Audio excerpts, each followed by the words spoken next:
Launch Director, NTD, our launch team is ready to proceed at this time.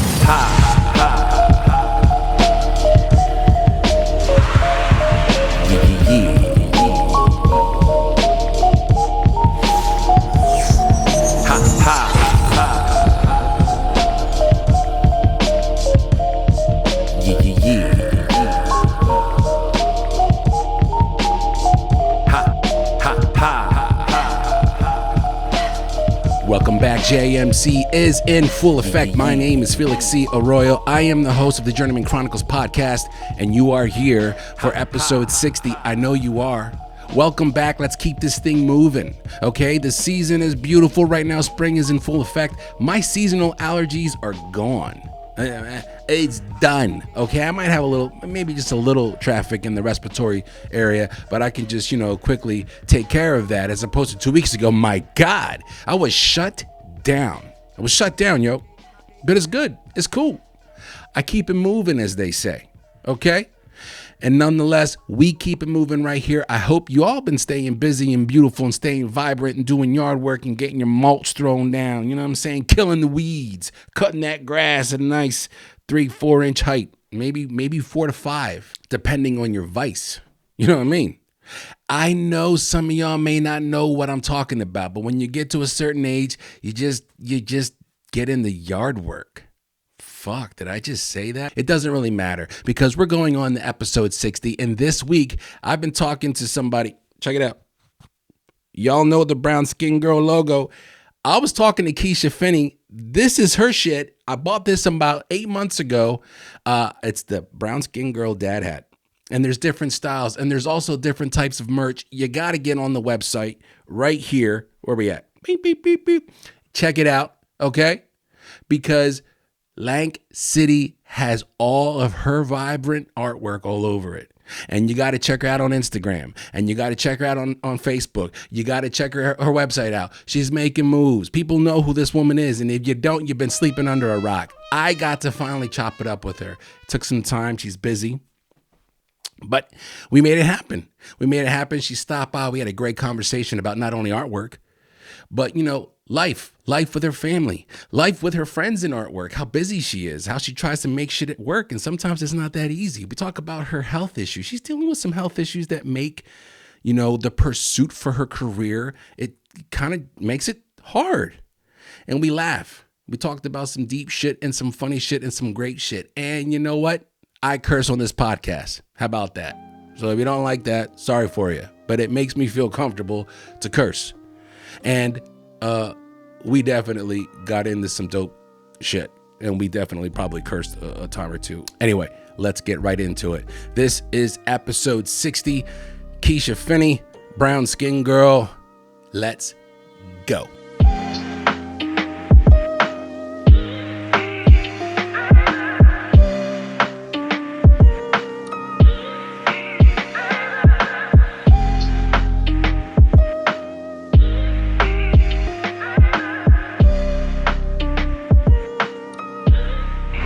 When it comes to the work, and I'm glad you brought that up, because you are everywhere and you're working. And one of the things that I appreciate about what I'm seeing from you is like, it's always a consistent, authentic look. You're never just like, I'm here for the picture. I'm here. Look at me. It's almost like I'm working, and I'm doing different things at different places, but you're involved. The community is always a part of a project that you're working on. Can you share with me like how that started for you? Were you a people person and you got savvy with the community before? Okay, so no. No. I mean, I was always in high school. I was always like the quiet girl with their headphones in. I went to McCaskey, so like they had arts and humanities. I was just like taking all arts classes. Like I had friends and people knew of me because I did play basketball. Okay.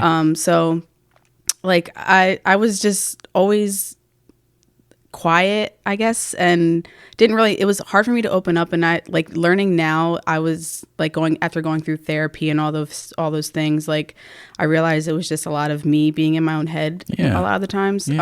But yeah, I was definitely not like a people person as people see me now. And like doing interviews and stuff like this was like very nerve-wracking for me. Like in school, I hated doing it. My face would always turn bright red.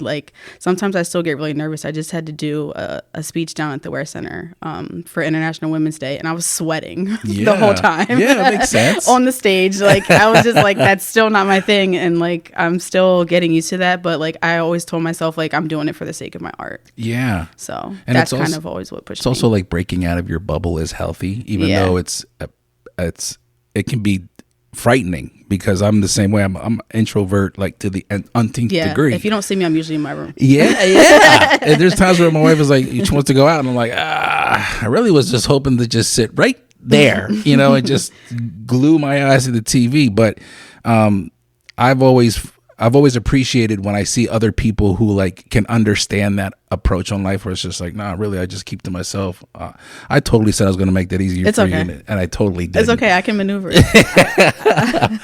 But being an introvert, and I'm assuming that's safe to say that you identify with that. How has what you do now helped you through the introvert life, where you're okay, I know who I am and I like my privacy, but I also need to, if I want this to take off, if I want to be seen and recognized and respected, you are going to have to show face and be involved. And has that slowly over these a few years gotten easier for you? Yeah, it's definitely gotten easier for me as in the part of second guessing myself, or thinking about how anxious I'm going to be before the event. Sometimes if I know it's an event that I should be at, I just say yes and deal with the nerves and stuff before, and just show up. So you right away, you're yep. And then you're going to deal with that shit. Yeah. It's kind of how a lot of things go. Yeah. Yeah. It's that knee jerk reaction where it's yeah. And then you're yeah. Oh, okay. I guess I just said yes to that. So now I have to. Or I run it by people and they're I think you should do this. And I'm just dang. It's all right. Now I shouldn't have asked somebody, because now I feel I need to. I mean, and it's not a sense of guilt, but I try to think that they believe that I can do it. So well, I'm sure they do. Why shouldn't I believe that? And I'm glad you brought that up, because the believing in yourself, for me, it's always been a challenge, even though deep down I knew I'm qualified for whatever it is we're talking about. I can do that, but I'm terrified of A, B, and C, and that gets in my way. But with the podcast, for whatever reason, I don't get nervous, even though there's nerves there. There's something, and I'm okay, then that's the thing. So I'm assuming for you, is it what you're doing now with your art, where it's do you find it as if I say yes right away, it'll be okay, because I know deep down inside, I'm nice with this. Yeah. I mean, I always know, as difficult as it sounds in the beginning, I know I'm going to get it done. When I said I was going to do my solo show, I was going crazy all the months, and I had to finish the last portrait. I was I don't know if I'm going to get it done. But then deep down, I'm I know I always get this shit done. Why am I doing this to myself? Yeah. Do you work good under pressure? I do, and it's not good. I don't like it. Sometimes it is good. I heard. I really try not to procrastinate. I really wasn't a procrastinator in school or anything. I always did my schoolwork, always got it done quick, always got all my art projects done in school quick.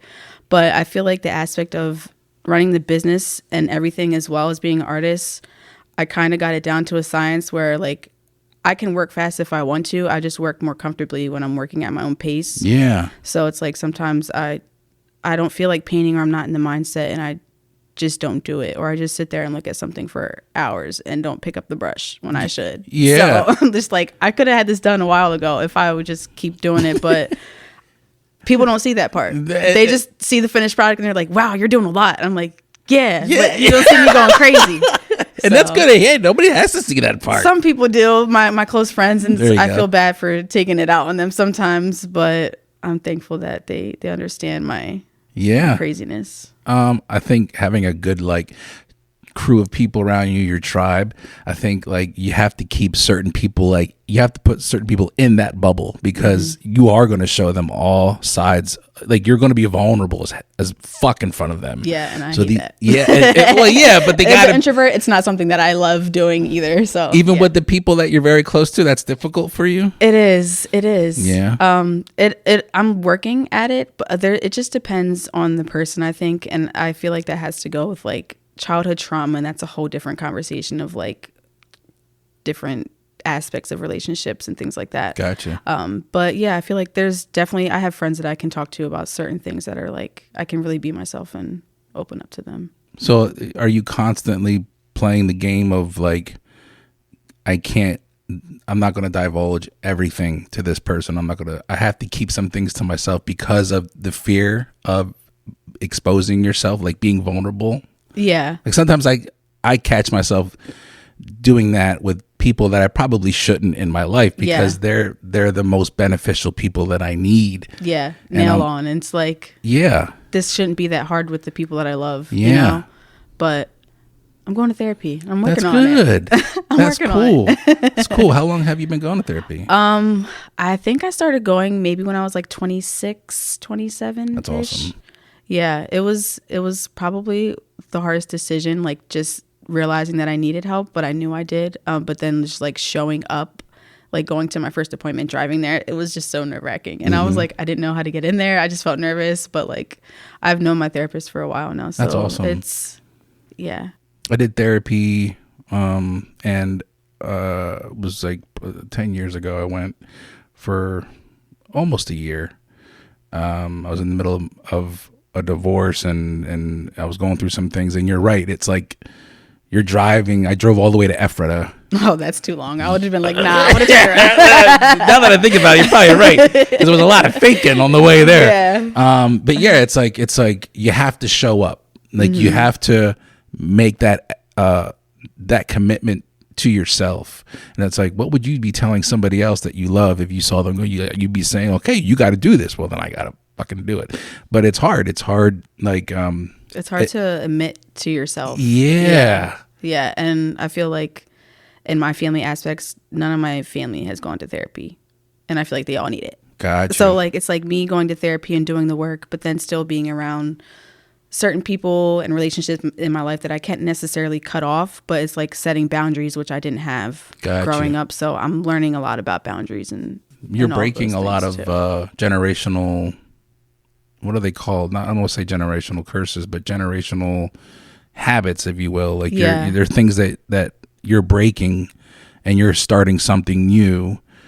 Do you see that? Like you're starting something new that you will pass on, be it it's going to be your children or your niece or nephew or whatever, or children that are close to you now. They see that, because you're right. Like you're used when you're involved with a family that doesn't want to, and I know this personally, that doesn't want to like acknowledge things like, y'all don't see that this shit, it's not healthy.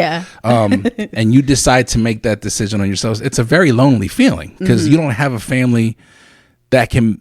Did you have family to back you up in that regard, since they weren't paying attention to their own trauma in a way? They like, I tell my parents and stuff that I go to therapy, but I just feel like they're stuck in their ways and not kind of like acknowledging the trauma that they have caused too. Gotcha. But like, it's weird. My family doesn't sit down and have like conversations like this. Yeah. So like, it's really hard for me to figure out how to do that with them in like of them not taking defense and being confrontational, and then like we're all acting like each other in the same room at the same time, being crazy. But yeah, that's just, I think that's what we deal with. I mean, I'll be 44, so I'm a few decades, I believe, older than you right now. I'm 30. Okay, well, I'm still a little. I still wear that hat a little bit, but a little bit. But you know, my parents are the boomer era, and it's always.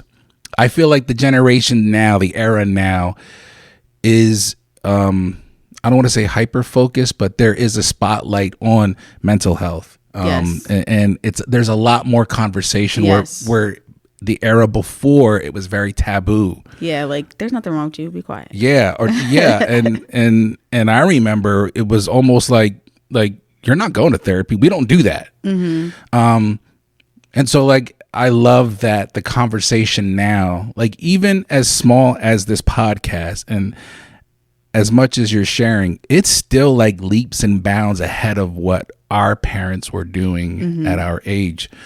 So I commend you. Like, I mean, going to therapy is not a small feat. It's a big deal. Yeah. So congratulations. Fuck it. Why not? Right. Congrats to you too. Thank you. Have you felt, because of going to therapy, has that helped with your career endeavors, your art?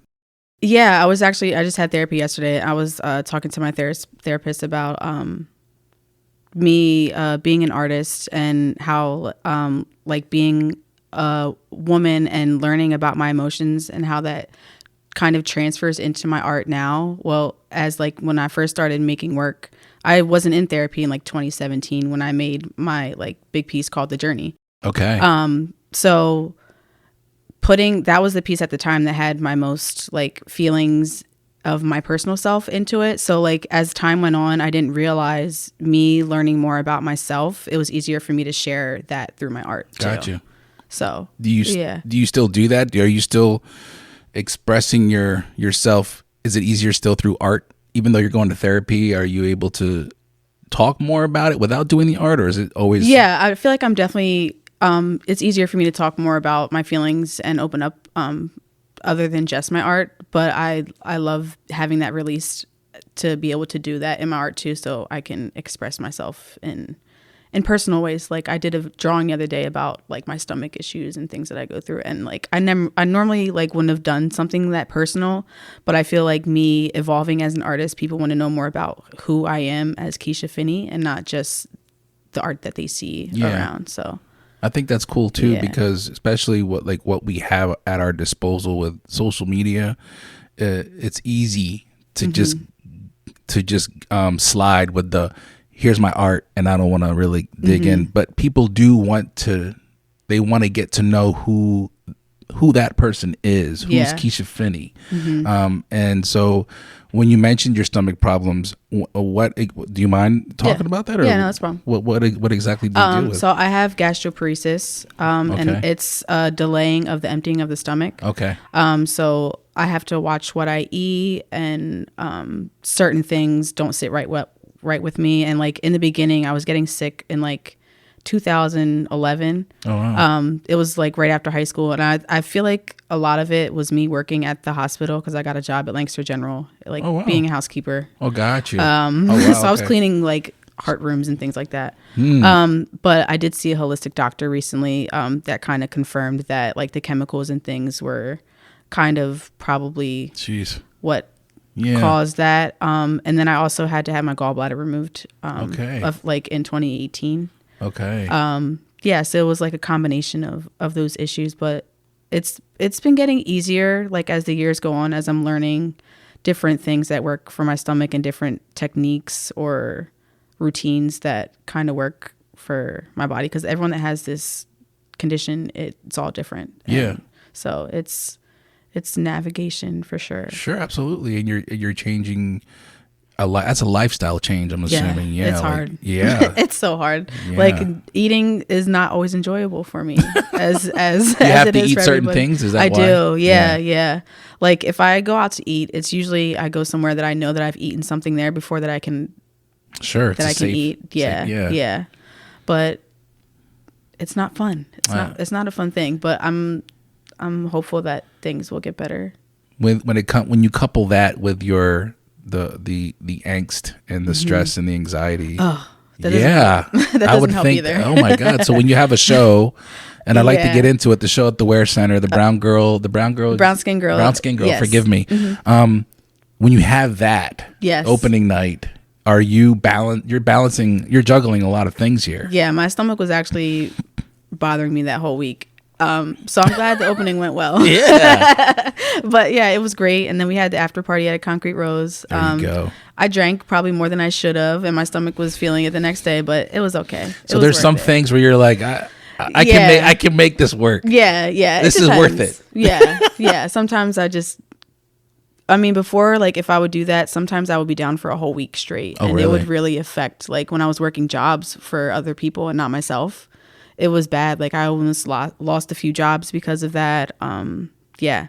And it was just very stressful to always have to call on somebody, like, yeah, and them not really understanding the depth of me being sick, and they're not seeing me like hunched over puking all week and stuff like that. But yeah, you find that is that common for you, that the having to explain and then still not seeing the acknowledgement on the other end, like, okay, they see that I'm in pain. Like, sometimes you can't see what I'm feeling, and I'm assuming, do you deal with that? Yeah, some, like, you can't tell that I'm sick as sick as I am, because I look healthy on the outside, and for years, like, they would tell me that nothing was wrong with me, and it was just so frustrating. Sure. And, like, my mom hated it because she knew it was like gallbladder issues too, because she had hers out and she would get sick the same way that I did. Wow. But yeah, it's like I'm down for the count when I'm sick. Like, I can't do anything. It's really bad.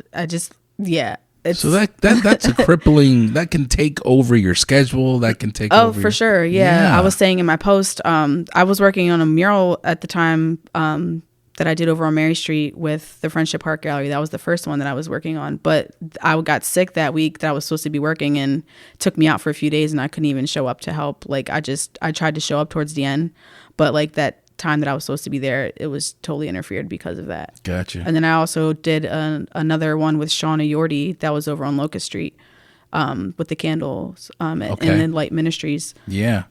But yeah, I got sick the last weekend we were working on that too. So it's like, it's very up or down. You never know. And that could be frustrating, I'm sure. It is. Sometimes you just want to do your work. Yeah.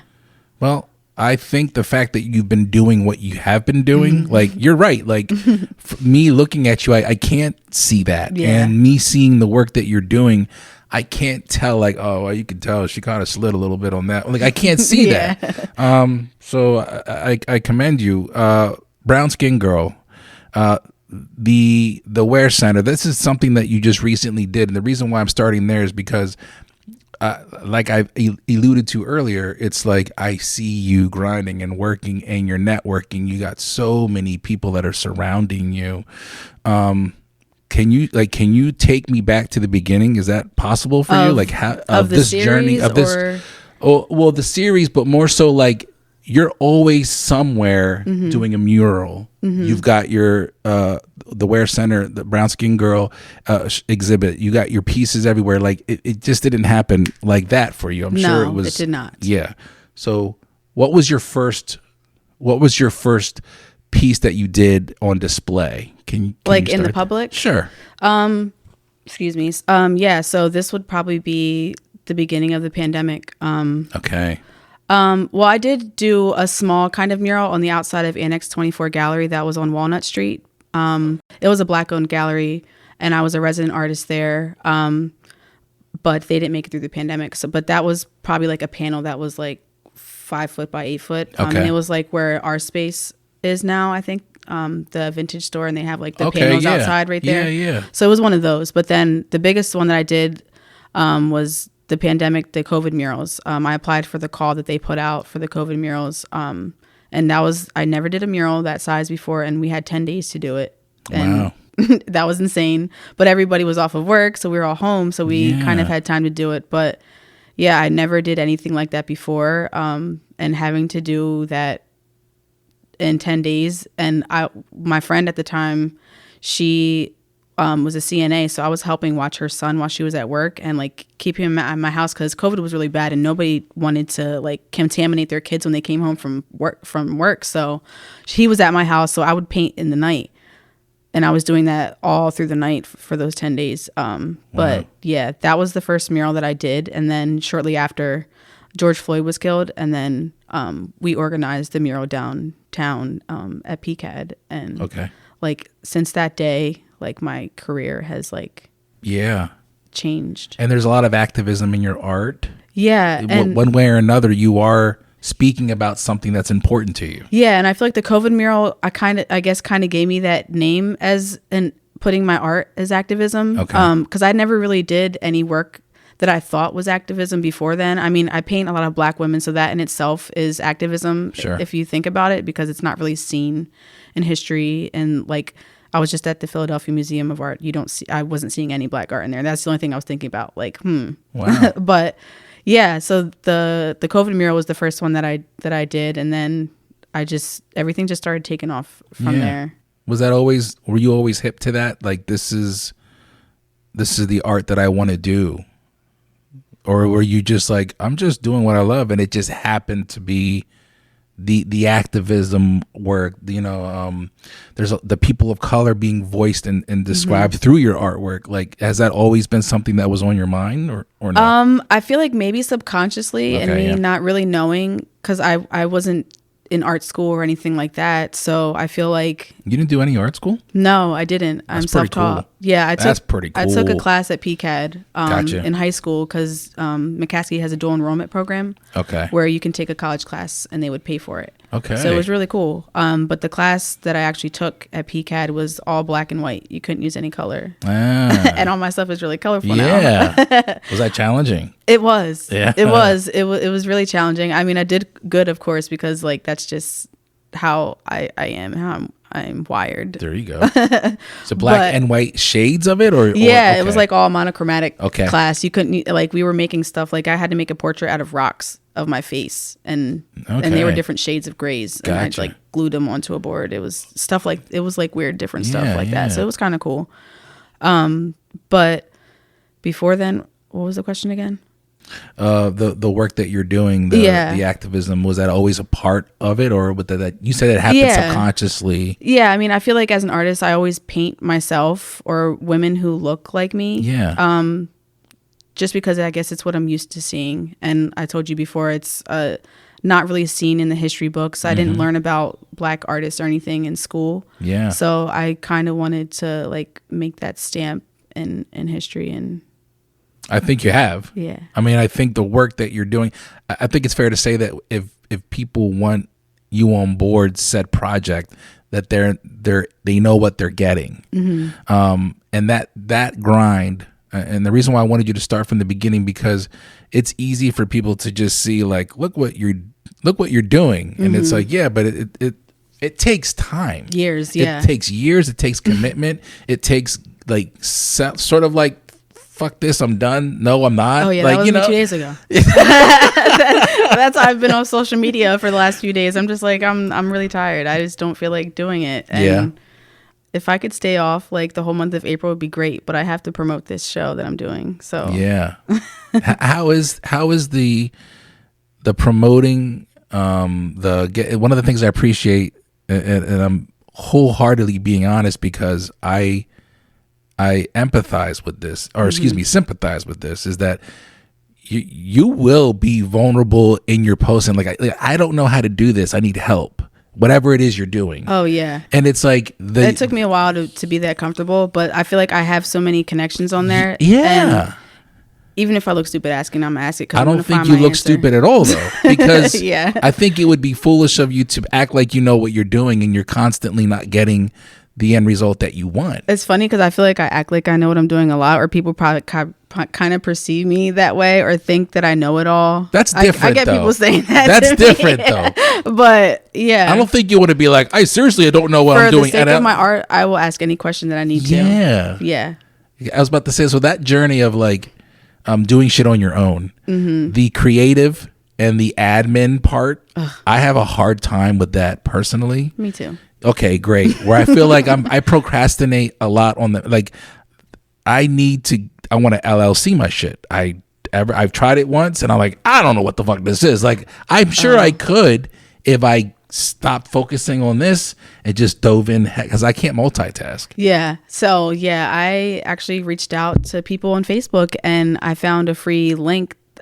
People from Penn State that are in law will walk you through how to set up an LLC for free. See, I can give you that link. I got you. But I just ask everybody on Facebook because I always want to make sure the legal stuff is right. That's what always scared me. Like, not many people in my family have a business, and I can't go to them and ask them these questions. So like, I'm just scared that the government's going to come get me. Yeah. Well, I can understand. I was never audited or anything like that. So like I'm gonna pay my taxes when taxes are due, so I don't have to pay a big lump sum at the end of the year. Yeah, you want to make sure everything's on the up and up. Yeah, you want to make it right and make. I don't want to be on the front page of nothing. No, because I'm on the front page for good things. I don't need to be on the front page for not paying my taxes. No, we don't want that. But yeah, I'm just really thankful that I have people that I follow that I can reach out to, or that I can text or one call away when I have a question. Yeah, let's talk about the people that you're surrounding yourself with. I know from what I see, but I would like you to just further elaborate. There are, you mentioned a concrete rose. Yes. So I immediately think of Evita and Solis. Yes. But who is in your circle right now that is keeping you going? Is it the people that you started with, or does it end up being people that end up kind of coming in as you're opening these doors into the rooms that you're walking in? I feel like it's a little bit of both. Yeah. I definitely have a group of friends that I started with from high school that are always there if I ever need to call them for anything. But I do have a few other best friends that keep me sane that aren't necessarily artists too. And Evita and Solis and the Soul Tribe, they're always a call away, and they always understand, and I can be vulnerable with them and tell them I'm not having a good day, or like anything. I can call her for it. So it's really great. But other people that I've worked with too, even if I make a post, or people will reach out and do things for me without even me being in the room, which is really something that I never had or felt like I had growing up, since I felt like I was always in like survival mode and fending for myself as a child and having all these emotions and not knowing how to express them. So it's really relieving to know that I have people behind me that are willing to do whatever I ask for or whatever I need. Not that I'm not the best at asking for help sometimes for certain things for myself. Like for my art, I'll ask questions, but like for my personal self and self-care, I'm still working on it. But people that care about me are always offering and letting me know that it's okay to take a break.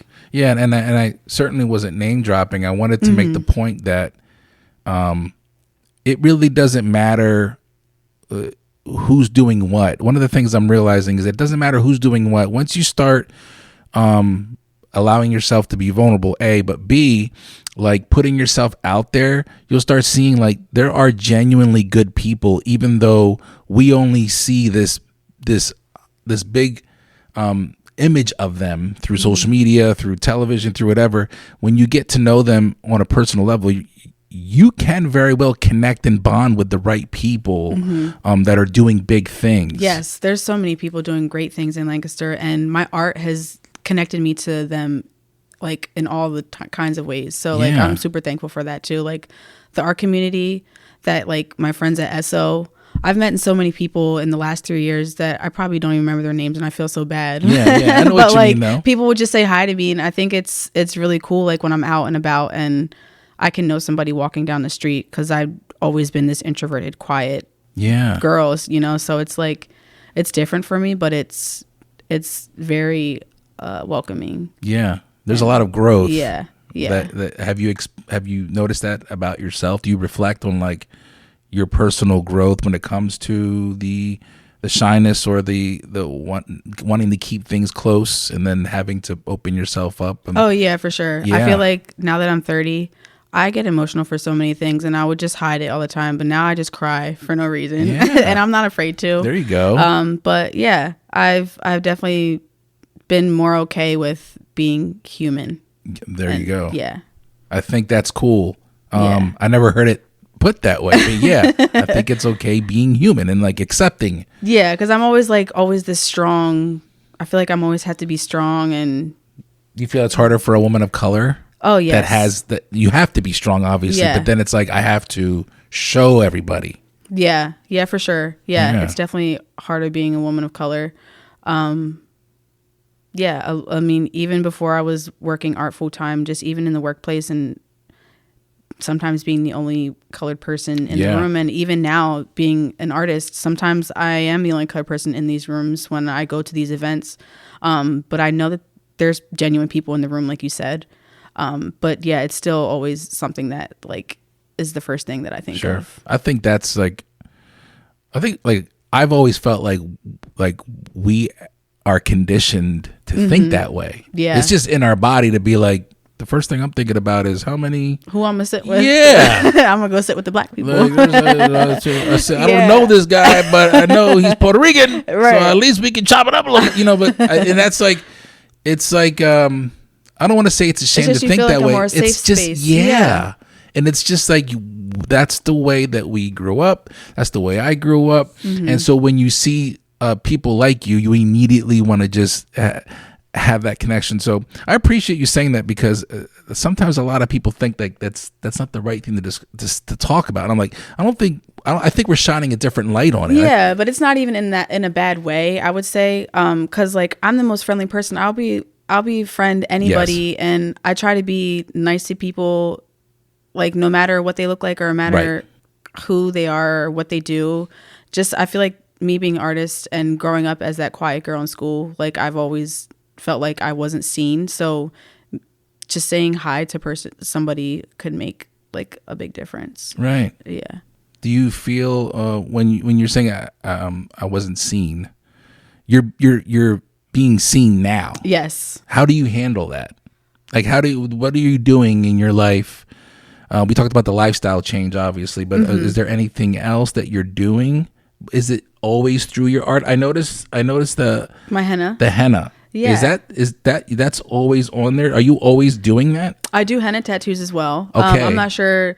So you've probably seen me before COVID. I mean, in the beginning of COVID, so I wasn't able to do much henna on people. But before then, I was working at a salon and doing henna tattoos there part-time and working at the front desk. But then I met a few women at the salon who were like on school parent PTO boards and stuff like that.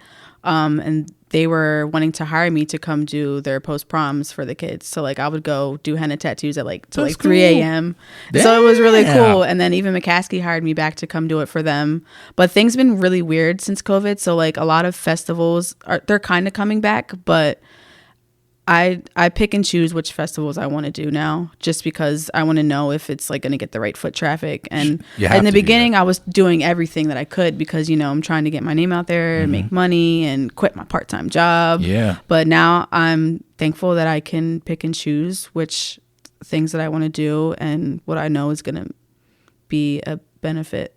How was the experience of COVID for you, since you like to keep things to yourself? And because through conversations COVID comes up a lot on the podcast with different people. Yeah. And so it's interesting for me to hear these different takes on it. But one of the common themes with people that are introverted was like when COVID happened, I was like, everybody was on the same level. I wasn't happy like everyone's sick, but No, I was happy like I didn't mean it we like don't that. gotta work. I was like, because I'm at this point, I'm ready to quit my part-time job. You know what I mean? I'm ready to just be home doing art all day, or I'll get the urge to paint when I'm sitting at work. Yeah. But so having those 2 weeks off and then telling us that it was shut down for like months, I was like, bet this is fire. And then they started giving us the extra money. I was like, I'm never going back to work. But no, like when I got the extra money, I just started investing to my business, buying like stuff for home office supplies, like printer, scale to send my packages out, all the things that I needed. And at this point, I know that I can write all these things off too. So I'm writing all this stuff off. And then by the time I go back to work, I'm only working till July, and then I quit. But yeah, I at that point I had already done the George Floyd mural because the salon opened back up. But I was trying to juggle that and then all the commissions that I was just now getting. It was a lot, and then I was really scared to put my 2 weeks in. Because, like, I'm the type that always wants to stay at a job for a long time. And I'm always a good worker. And, like, I know people, we had good connections there. But and she was really helpful because it was a small business and she's a small business owner. So, like, she gave me tips of, like, to get a score mentor and do things like that. So she was really helpful in that aspect. And so she understood that, like, I was gonna leave soon. Yeah. So it's no bad blood. I still go to the salon and get my hair done and stuff there. But I think that has to happen. Yeah, A lot of it's people just know that people me, are going to move I don't know. on. I just feel really guilty. And I So feel you like felt sad, not scared. You said you were scared. You felt scared Yeah. to tell her? Yeah, I was scared to tell her. Like I Okay. emailed her. So you were like, I'm not doing it in person. I'm going to have to email you. I was just home like, you know what? Did you do I'm it bad getting- formal? And she was Yeah, like, I did "This it is- this ain't formal. Keisha." I did it formal, and like I didn't want her to be sad. Like I knew she was gonna be sad, so like yeah, and like she was just going through a lot, and her vacation was about to come, so I wanted to wait till her vacation. So like I stayed till her vacation, so she didn't have to find somebody. Like That's cool. so it was no bad blood. I didn't want to leave like Nah. and just not show up because there were jobs where I just quit and didn't go back because I was Yeah. like. I'm gonna be an artist. I don't really need this job. I'm just gonna quit Yeah. and not show up. And I was never like that though.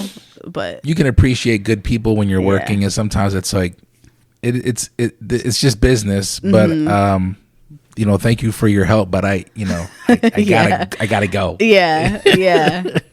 So it was very scary for me to go full time as an artist, but I just felt like I needed to take the step to know that I tried, and then I'm still doing it. Well, let's talk about that because I didn't go full time with what I'm doing, but I definitely did. Like when I went to Tate, I took a pay cut because I wasn't working any overtime, and I said I wanted one day quit and just focus on this. But that's got to be a big jump. And when you said I was scared to do it, I was wondering if that was referring to like committing to the unknown where you don't have the safety net of the job. There's like, this is all on me. This is all on me. So like, how was that for you? Scary. Yeah. It's still the scariest thing in my life. Because you're combining your love and your joy, and now there's business with it. And so do you find, is that a juggling act for you?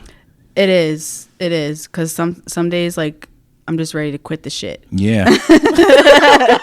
But I just Fuck your drawing. Yeah, I guess I just need a break sometimes, and like I'm to the point where I feel like I've been on go for the last 3 years since COVID, and I haven't gotten like a really long vacation and rest and time to kind of sit in all the things that I've accomplished. Like I feel like when I finish something, it's just always on to the next thing. But when I did quit my job, I had things lined up all like that rest of the year. Oh, wow. And so I knew that I had money coming in at those times. So I was more, I guess, secure, but still scared that I put my 2 weeks in. But I knew that I had things coming that I would make it happen if I needed to. How do you balance the like knowing this is where you need to go with your work, but you don't want to lose your love for what you do because it's become like commercialized or there's so much business, like because sometimes you have to like you have to do this. Yeah, you got to put the work in the like I said, the admin. Yes, and I'm still learning that today. Before I got here, I was just retyping my art commission agreement that I sent to people that I do commissions for. Okay. But yeah, that's a whole other business aspect. So I'm really glad that I can pay Evita to help me with a lot of this stuff, because a lot of the times I'll just ask her a question and she has like a template ready for me. Boom. And that like makes me so happy for my artist brain. There you go. Because I'm not thinking about that, but I want to be to the point where I can hire somebody to do this admin work for me, or like come in when I have certain projects and things like that to just kind of let me focus on the art that I need to create. Yeah, it makes a lot more sense to me where I'm, when I hear people who have somebody that takes care of this, and I'm like, like how can you trust somebody? That's your shit. But now I'm like, see, but I'm such a control freak that I want, if somebody's gonna do my stuff, I want to see how you're doing it first. Yeah. Or show me how to do it first, and then I want to make sure you're doing it right. Yeah. Or let me see it before you do it, because like it's not good. I hate that about myself, and then I love that about myself. But it is like, your brand. It's you know what I mean. And I want everything to look my way and be like to the T. And I feel like it's kind of that childhood trauma thing, like always trying to be perfect. But for the quality of my art, I want everything to be that way. Yeah. And even in the business aspect, I just want it to be good at that moment. So like, it's nice that I can have people to reach out to and give me answers when I need them. Yeah. You brought up childhood trauma a couple times. Is that something you're comfortable talking about? I don't know. It depends. Yeah. Yeah. Is there, what about the trauma is resurfacing in your life now, and or how is it resurfacing in your life? I would just say a lot of coping mechanisms. Yeah. And like emotional things that like regulating my emotions a lot is a lot of that I'm still learning. Okay. Like before I went to therapy, like my fuse was just like so short. Sure. And I would just be so like rampant at the littlest thing. And like I can feel it coming back certain times, but I feel like that's when I know that I need a break in my business as an artist. But I'm still learning to be able to think about it in that moment and try to reverse my actions before they come out. That's a lot of growth. But it's hard. It's really hard to think like that at 30. Yeah, I'm so self-aware, and it's that's what my therapist told me when I went. You're like, you're so self-aware. I'm like, I know, but that's a gift. How do I fix it? I don't want to be self-aware. But yeah, it's like not knowing the certain. So it's nice that I have certain ways of learning from her of how to cope with certain things. Sure. But it's not always the easiest thing when you're not seeing it right in front of you when you're in that therapy session or when you're putting it to the test out in real life. Yeah. So I feel like that's really hard for me. Like I'm learning boundaries and things, but like if I'm trying to stay away from certain situations, am I really growing because I can't put my skills to the test to see if it's helping? Yeah. So it's like, what do I do? Yeah, yeah. But I do. I commend you. That's a lot.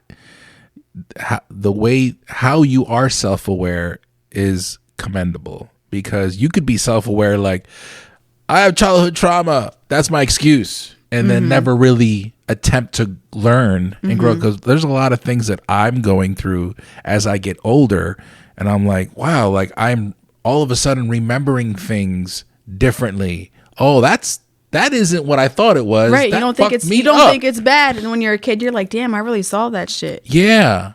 But like, wow, why is it fucking me up now? Because I know. Right. But it's like, damn, I was oblivious when I was a child. Well, I feel like that's also like the innocence of a child is that brain. That's a protective characteristic of a child.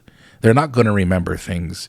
And then when you get older, I always, when my daughter got older, I said, now you're no longer innocent, because now you're going to see the world for what it really is. And it's scary. It's scary for me. But you do start to experience life. Yeah. And the truths of your life start to reveal itself slowly. It's just like, fuck. Like, yeah. But I was never that aware at 30. And I'm sure you were dealing with this before. So you were talking about what, mid-20s? Yeah, I was always the kid that was very mature for her age. Okay. Like I was always the one that was like looking out for people, or like the one that my sister and my cousins would be like, don't do stuff around Keisha, she's gonna tell on you. I'm doing it for your own good. Yeah, but yeah, that was kind of how I grew up. I was a really good kid, but on the inside my emotions weren't I guess nurtured as well as I needed. Gotcha. Were you sheltered? Is that a part of it, or no? Or no, not at all. The opposite. My parents, they did a lot of drugs and stuff when I was younger, so I grew up in that kind of environment. Okay. Yeah, so like my parents divorced when I was 12, so that was a big hit on me. But I lived with my dad since then, so yeah. So you haven't lived with your mom? I haven't lived with her. I didn't want to go live with her when I was 12. Gotcha. Yeah, just because of the situation, and I wasn't happy with her at the time. But I feel like I've always been a daddy's girl, and like my sister stayed with my mom, and I stayed with my dad. So you have siblings? I have one sister. Okay. Yeah, yeah. But it's always been me and my dad, and I feel like now he's getting to the point where he's older, and I do have to take care of him a lot. So yeah, it's kind of hard when we have this trauma that we're trying to get over and stuff, and then like. I feel like sometimes I want to leave, but then I feel guilty if I leave because he really needs me. That goes back to when you made the comment earlier about you're doing this work, but nobody else in your family will do the work. And so is that what you're experiencing with your father, where you're sympathetic and you want to be there for him, obviously? Yeah. but then it's also like you need to acknowledge some things that would help. Was that what you're dealing with? Yeah, for sure. I mean, our relationship has grown over the last few years. Cool. He had a alcohol problem, but ironically, he had an episode where he went to the hospital, and that scared the shit out of him, and he just stopped drinking liquor. So like he drinks beer, but like he stopped drinking liquor as heavy as he was, and it changed our relationship completely. So that's good. And I feel like I was definitely a part of that. I was definitely threatening him, like, I'm leaving if you don't change. So yeah, that definitely was, I guess, part of his therapy. That makes sense when you say that you were very old for your age at a young age, like mature. Because it that typically happens when you have it's like this I don't know if it's part of like the fight or flight mentality for a child, or it's just like I don't have any choice but to step up and take care of you. Is your sister younger than you? She's older than me. Okay, so were you both in that type of fight or flight mentality? Do you share that with your sister or no? She has a different experience. She has a different experience. Okay. That's a whole different story. That is a whole different story. But yeah, I mean, we kind of have the same experiences in certain ways, but we're totally different people, and people will tell us that all the time. Like we look alike, but yeah, we're two totally different people. Gotcha. Yeah. Is he supportive with the work that you're doing? Oh yes, yeah. Awesome. He's so proud. He's so proud of me. He wears my t-shirts and stuff all the time. Hands my cards out at his job. Yeah. So that's the cool thing then is it's and that's the whole point of the podcast, where it's just kind of like those little things. Hearing those stories, there's a lot more in common that we all have. Yeah. We're not just like, for sure. You're not just Keisha Finnie, this dope ass artist. There's levels, and it's okay to say, yeah, there's complicated levels to me, but I'm fucking still me. Yeah. And so I appreciate you. I know that this coming here and talking was, I'm sure it was difficult to commit to. I felt so bad. Like this morning I was Don't crying. ever feel this bad. morning I was crying. I'm not gonna lie. I was having a hard day yesterday. I woke up crying, but as the day went on, I was just sitting in my room and doing things around the house, and I eventually started to feel better. But I really wanted to come and finally sit here and talk with you, because we've been trying to schedule this for a while. I think like 8 months now. But it's all good. I did more stuff now though, so we have more to talk about. There we go, right? So yeah. I never take anything. I understand that what I'm trying to do isn't easy. It really isn't. Yeah. And so it would be very foolish of me to be dismissive of somebody's concern or wariness of it. And so like I'm grateful that you did show up, because I feel like we had a great conversation. Yeah. And it's good to put a story to the face and really get to know people a little bit more. To wrap this up real quick, obviously I can tell that you're still going to be doing a lot more work with the art. Yes. But what is the goal for you? What's the goal for Keisha Finnie, the brand? Like, what would you like to see happen? Yeah, so when I was first starting out, like my goal, like I usually try to write my goals in a journal like every year about what I'm going to do. And for a long time, Full-Time Artist was on there. Okay. And I did that. But then like making murals, I did a Facebook post and it came up as a memory like a few years ago, and I had already done 4 at that time. Wow. I was like, wow. But the next step for me, I want to try to have my Brown Skin Girl series travel and add more pieces to that as well. I definitely want to be able one day to work with a big brand. Yeah. I know it's possible. I see a lot of artists on Instagram do it. And that's kind of where I started selling my work, was on Instagram. A lot of people were actually wanting to buy my work that were out of state. So wow, really? It was, yeah. That's so it's so like, dang, cool. I can never get rid of Instagram. That's where like people started buying my shit. But yeah, I just really want to work with people who align with what I'm doing and see where it goes, because there's still a lot of things that I haven't done yet. Yeah.